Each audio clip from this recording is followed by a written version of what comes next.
Hello guys, welcome to my video. Pupunta nga pala tayo sa Kapitolyo, Pasig. Ayan, nakasakay na ako ng jeep. Walang traffic ngayon. Walang traffic. So, after natin ng biyahe, nakababa na ako. Lagad tayo papuntang Estancia Mall. Ang init guys. Ang init. Ang init. So, ayan na nga, nakarating na tayo ng Estancia Mall. Medyo malayo pa yung pupuntahan natin. Pangit ng video ko. Nasa baba. Ayun na, papunta na tayo Estancia. Ayan, nakapasok tayo Estancia Mall. Ayun yung Estancia Mall.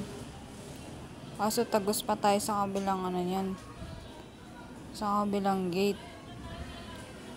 Medyo malayo kasi pupuntahan natin eh. Ayan, nakalabas na tayo ng Estancia Mall.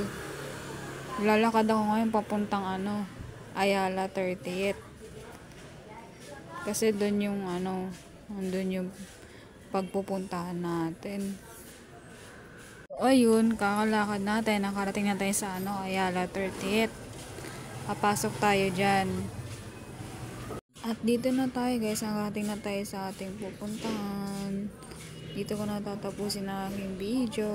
Bye!